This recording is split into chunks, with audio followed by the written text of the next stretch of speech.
Hi guys, this is Neha. Welcome to exam word. हम लोग दर्शन शास्त्र की जब बात करते हैं तो सिंबॉलिक लॉजिक या फिर हिंदी में कह लो सांकेतिक युक्ति विज्ञान बहुत ही एक महत्वपूर्ण टॉपिक है।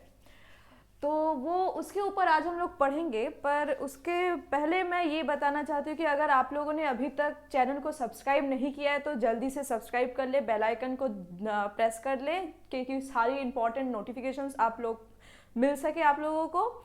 और टेलीग्राम को ज्वाइन करना ना भूले। इसके अलावा पेड कोर्सेस हमारी स्टार्ट होने वाली है, वो भी आप जितने जल्दी हो सके वो भी ज्वाइन कर ले। तो सिंबॉलिक लॉजिक या सांकेतिक युक्ति विज्ञान पढ़ने से पहले हम लोग को कुछ जो इम्पोर्टेंट कॉन्सेप्ट्स है, इम्पोर्टेंट कुछ टर्मिनोलॉजी है, वो क्लियर होना बहुत ही ज़रूरी है। तो फर्स्ट आ जाती है सिंपल स्टेटमेंट। स्टेटमेंट किसे कहते हैं? स्टेटमेंट दो प्रकार की होती है, एक सिंपल एक कॉम्पाउंड। तो सिंपल स्टेटमेंट क्या है? अ स्टेटमेंट, सिंपल स्टेटमेंट है कि हिंदी में कह लो तो सरल वाक्य और यौगिक वाक्य, ठीक है। The statement that does not contain any other statement as component. Simple statement सरल वाक्य जो कि कोई भी दूसरे वाक्य के साथ जुड़ी नहीं है। एग्जाम्पल के थ्रू अगर कहूँ तो रीमा इज अ गर्ल, ये एक सिंपल स्टेटमेंट हो गई। यहाँ पे सिर्फ एक ही वाक्य है और इसका कोई भी हम लोग एंड देके या फिर बट देके इसे कोई भी और वाक्य इसमें जोड़ नहीं रहे, ठीक है। तो ये सिंपल स्टेटमेंट। कॉम्पाउंड स्टेटमेंट क्या हो गया? बस उसका उल्टा, कि अगर मैं बोलूँ Reema is a girl and she is very pretty,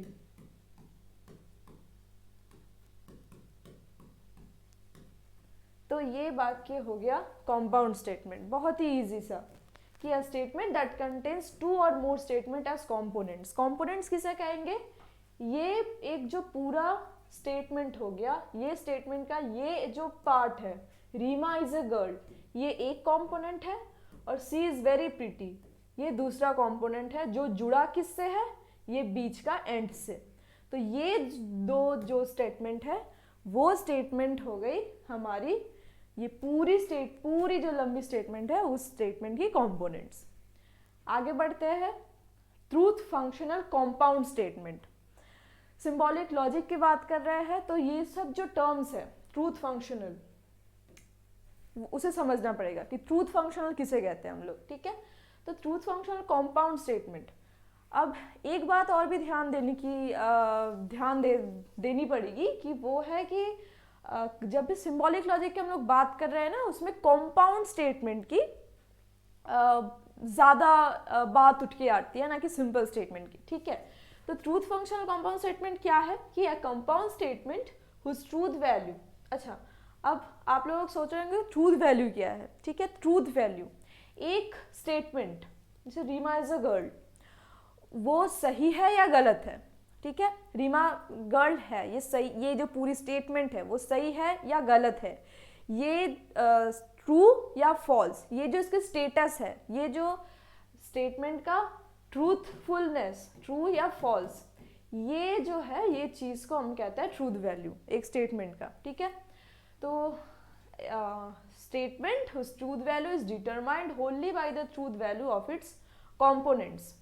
वही लौट के आते हैं, Reema is a girl and she is very pretty, ये हम लोग ये स्टेटमेंट की बात कर रहे हैं। तो ये statement truth functional compound statement है। क्यों?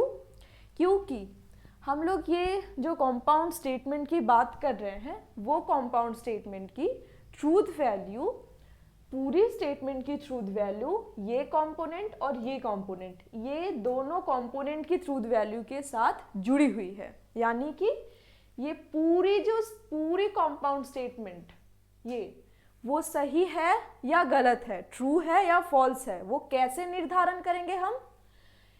इसकी और इसकी इंडिविजुअल, ये जो दो कंपोनेंट है उसकी ट्रूथ वैल्यू के ऊपर, ठीक है। मान लो मैंने कह दिया ए एंड बी, ये एक स्टेटमेंट जहां A refers to any other statement and B refers to any other statement, another statement, ठीक है। तो ये जो पूरी स्टेटमेंट है, ये पूरी स्टेटमेंट ट्रू है या फॉल्स है, ये कैसे हम लोग बताएंगे? ए सही है, ए ट्रू है या फॉल्स है, या बी ट्रू है या फॉल्स है, इससे निर्धारण करके। ठीक है, तो आ गई बात समझ। ट्रूथ फंक्शनल कंपाउंड स्टेटमेंट की डेफिनेशन को हम लोग ने समझा।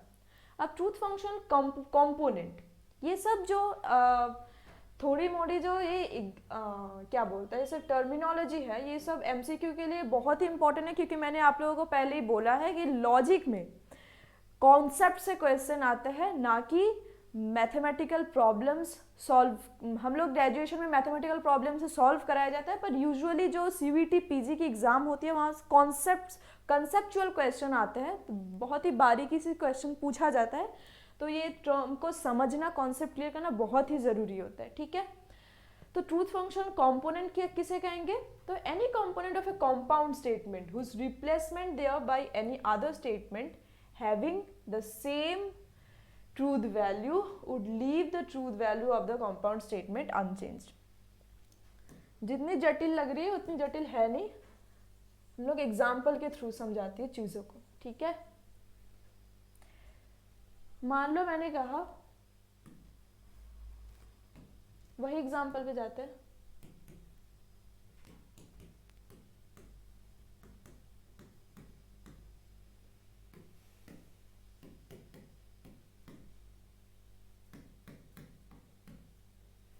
ठीक है, तो अगर ये दोनों ट्रू है तो ये पूरी स्टेटमेंट की ट्रूथ वैल्यू ट्रू होगी। क्यों ट्रू होगी उसके ऊपर बाद में बात करेंगे, पर ये जो ये जो कंपोनेंट है, ये component if component whose replacement there by any other statement having the same truth value would leave the same truth value of the component statement unchanged. मान लो ये C is pretty girl, C is pretty, इसको मैंने C is very ugly कर दिया,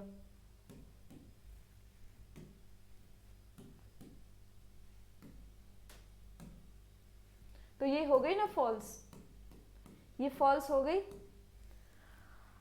hypothetically हम लोग अगर मान ले कि सी इज वेरी अगली सही है, ठीक है, क्योंकि लॉजिक में जब भी हम लोग बात करते हैं उसकी फॉर्म की, ना कि उसकी कंटेंट की। ये चीज़ मैंने आप लोगों को पहले ही बताई है। तो बहुत सारी चीज़ें, बहुत सारी लॉजिकल कॉन्सेप्ट्स को मैंने पहले भी क्लियर कर चुकी हूँ। अगर आप लोगों ने नहीं देखा वीडियो तो आप अगर मेरी पिछले लेक्चर्स देखें तो ये सब छोटी मोटी बातें मैं अक्सर कहती रहती हूँ, तो आप लोग पिछले लेक्चर्स में देखने से समझ में आएगा। तो हाइपोथेटिकली ये भी ट्रू है, ठीक है, तो मैंने ट्रू कह दिया, तो ये भी ट्रू। और इसको मैंने जो पहले वाले जो स्टेटमेंट था, सी इज वेरी प्रिटी, ये ट्रू था, और उसके बदले मैंने लिख दिया सी इज वेरी अगली। हाइपोथेटिकली मैं बोल रही हूँ वो भी ट्रू है, तो ये जो दोनों ट्रू है, ये दोनों ट्रू है, तो द ट्रूथ वैल्यू, अगर मैंने ये जो स्टेटमेंट है उसे चेंज कर दिया, पर फिर भी इसकी ट्रूथ वैल्यू सेम ही रहेगी। ये पूरी स्टेटमेंट की ट्रूथ वैल्यू सेम ही रहेगी। क्यों? क्योंकि हम लोग यहाँ पे कंटेंट की बात कर ही नहीं रहे, बात कर रहे हैं किसकी? फॉर्म की बात कर रहे हैं। तो ट्रूथ फंक्शनल कंपोनेंट के द्वारा हम लोग ये कहना चाहते हैं कि अगर कोई स्टेटमेंट की ट्रूथ वैल्यू अगर ट्रू है, और अगर वो स्टेटमेंट हम लोग किसी और स्टेटमेंट से रिप्लेस कर दे रहे हैं, उसे उसकी जगह कोई नई स्टेटमेंट ला रहे हैं जिसकी भी ट्रूथ वैल्यू ट्रू ही है, अगर एक स्टेटमेंट की ट्रूथ वैल्यू ट्रू है, दो स्टेटमेंट की ट्रूथ वैल्यू अगर ट्रू है, तो उसकी कंटेंट मैटर नहीं करती, वो किस चीज़ के बारे में बात कर रहे हैं वो मैटर नहीं करती, बस वो सही है या गलत है, ट्रू है या फॉल्स है, ये बात हम लोगों को ध्यान में देनी है। ठीक है, तो वो जो पूरी स्टेटमेंट बन के आएगी उसकी भी ट्रूथ वैल्यू सेम रहेगी। ठीक है, अब बात कर लेते हैं कनेक्टिव की। कनेक्टिव किसे कहते हैं?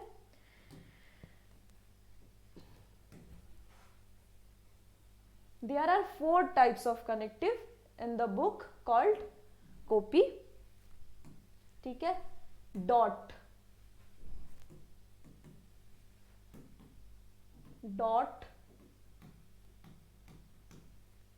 well, implies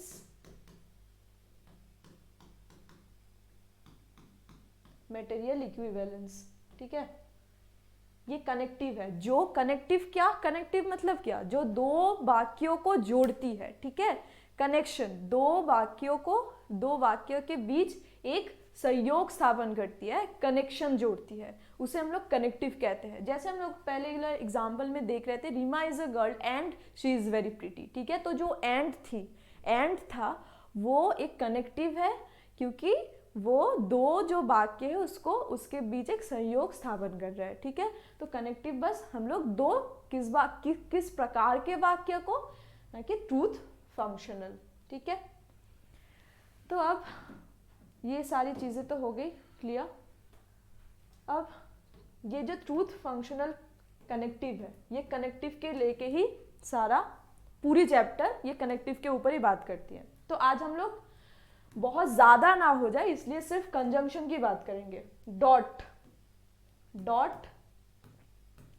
and it refers to and. ठीक है, दो वाक्यों के बीच सहयोग स्थापन करने के लिए बहुत सारे कनेक्टिव्स रहते हैं, जैसे एंड हो गया, बट हो गया, इफ एंड ओनली इफ हो गया। ठीक है, तो आज हम लोग सिर्फ एंड की बात करेंगे। तो and, truth function connective meaning and symbolized by dot, a statement of the form P dot Q. ठीक है, P डॉट क्यू क्या मतलब हो गया इसका, P एंड Q, और P और Q refers to any statement, like as our previous example कि Reema is a girl and she is pretty। ठीक है, तो ये इसे हम लोग कंजंक्शन कहते हैं। और कंजंक्ट किसे कहते हैं, हम लोग ने पहले ही देखा है कि ये जो दो कंपोनेंट है जिससे ये कनेक्टिव, ये जो दो वाक्यों को जोड़ रही है, इसे कहते हैं conjunct. Each one of the component statements connected in a conjunctive statement. यही क्वेश्चन हम लोग के सीवीटी पीजी में आया था। ठीक है, यही क्वेश्चन कि दो कंजंक्शन के जो कंपोनेंट्स होते हैं उसे हम लोग क्या कहते हैं। ठीक है, उसे क्या कैसे परिभाषित करता है, तो ये है कॉन्जंक्ट, इसे हम लोग कॉन्जंक्ट कहते हैं। तो आज के लिए गाइज इतना ही। हम लोग अपकमिंग लेक्चर्स में और भी कनेक्टिव को समझेंगे। तब तक आप लोग अच्छे से अपनी तैयारी को और भी बूस्ट करते रहे, और हमारा पेड कोर्स ज्वाइन करना बिल्कुल ना भूले। ये याद रखें कि एग्ज़ाम बहुत डिले अब बार नहीं होने वाली। ठीक है, तो एग्ज़ाम एनटीए के पास एनटीए अब एग्ज़ाम लेने की डिले नहीं करने वाली, जैसे हम लोग के टाइम पे किया था। हम लोगों का एग्ज़ाम सितंबर में हुआ था, तो आप लोगों को जून से अगस्त के बीच एग्ज़ाम होना ही है। तो आप लोग जितनी जल्दी तैयारी शुरू करोगे आप लोगों के लिए उतनी अच्छी होगी। तो आप हमारे वीडियोस के साथ जुड़े रहे और पेड कोर्स ज्वाइन करना ना भूलें, टेलीग्राम पे भी ज्वाइन हो जाए। Thank you for watching this video. If you have any doubt, then please comment and subscribe this channel. Thank you.